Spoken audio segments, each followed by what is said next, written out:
Hello everybody, my name is Joshua and I'd like to welcome you back to another episode of Coffee, Cats, and King, where we discuss books, both new and old. I will share with you pictures of my cats who will make you wish they were your cats, and I will drink enough coffee for me and everybody watching. So, I am back today with another book review times two.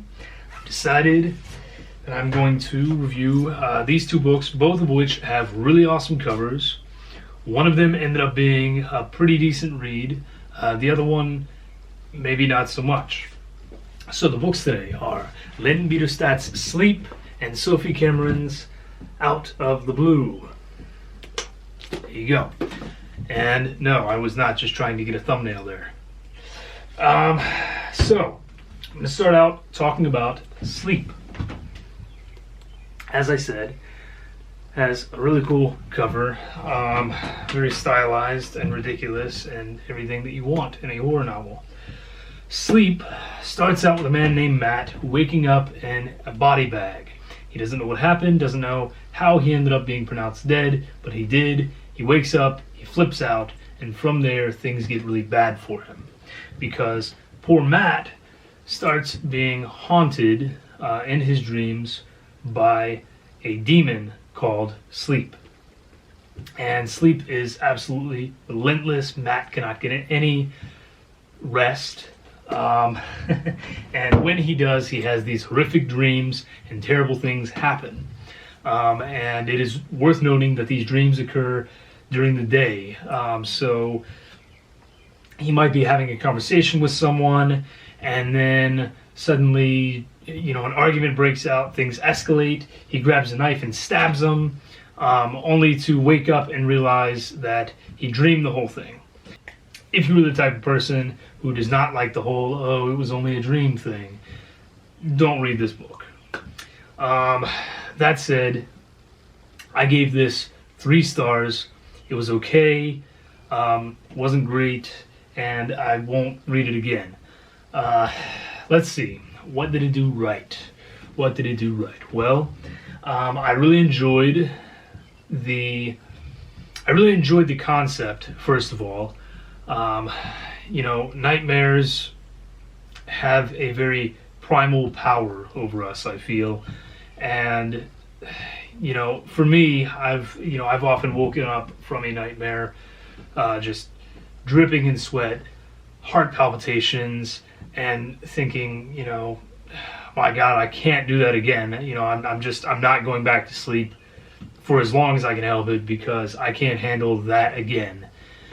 So I think that obviously that was sort of what Lynn was going for here, between that and maybe a little bit of showing what it's like for someone who has sleep paralysis. I did not like that half the scenes that occurred didn't actually occur because they were just this man dreaming. But I did like that all those things tied into the real world as well. So he might dream that that he has, gotten in this fight with someone and someone, cut his hand off. Then he wakes up and realizes, oh no, actually, I just cut my own hand off because he has lost all control over his body. So I thought that was kind of neat because it did keep me on my toes a little. I didn't know what was real, what wasn't real, and I enjoyed that for a while. When the point when the book started to lose me was when Sleep started invading other people's dreams as well, and these people, unlike Matt, seemed to have 1 or 2 dreams, and then that was it. Boom, they were dead. They just couldn't handle it. Matt, however, is this resilient guy. He's this world-renowned photographer who's been through some terrible situations. So he's supposed to be the tough guy, supposed to be able to, before the book even starts that he's going to beat Sleep out. You just don't know how. And it was kind of cheesy, kind of corny. I think the book dragged on for longer than it should have. But overall, it had some interesting concepts, and it really made me feel for those who deal with sleep paralysis, and brought me back to some of my own nightmares that I have in turn turned into stories. So it had some good ideas, could have been a lot better, But I gave it 3 stars overall. It's solid. You know, if you can find it for a couple bucks, pick it up, give it a read. Maybe you'll like it more. And if not, it looks really cool on your bookshelf. Okay, after that, I read Sophie Cameron's Out of the Blue. And this is about a girl who loses her mother, and she loses her mother, and very soon thereafter, these beings start falling from the sky and dying. No one calls them angels because they don't want to get into the whole religious debate. So they just refer to them as beings. But basically, everyone around the world kind of flips out, you know. Sanitation workers stop picking up trash. Mailmen stop delivering because everyone thinks it's the apocalypse. But then it just keeps happening, and nothing else is happening. So eventually, life kind of goes back to normal, but it doesn't.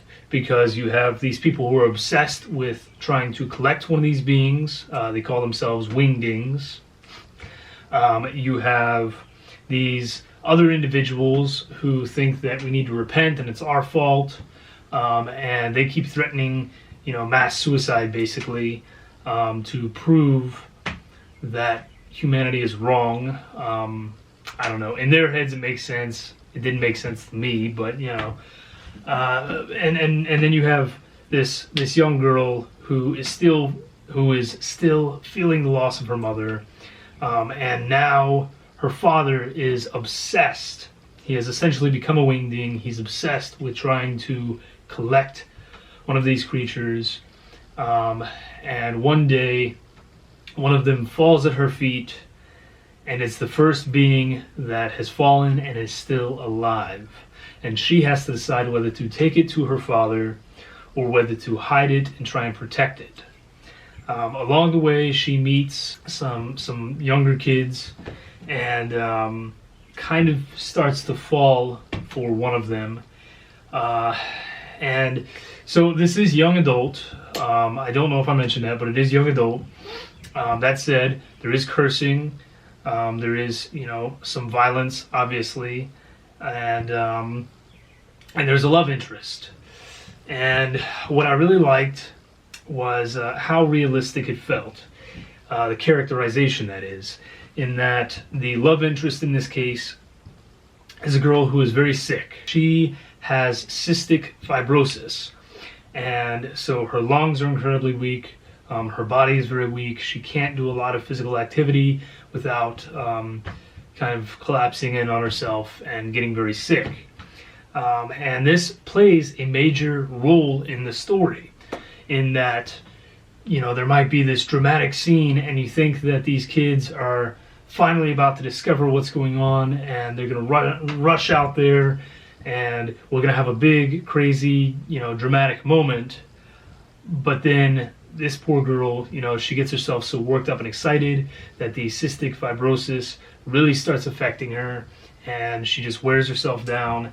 And then, so they have to kind of stop everything and take care of her and make sure that she's okay, you know.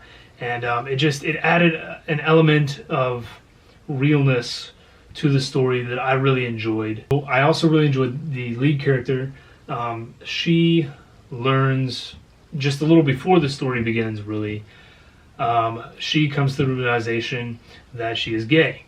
And this matters in this case because her mother, who has recently passed away, was Hindu.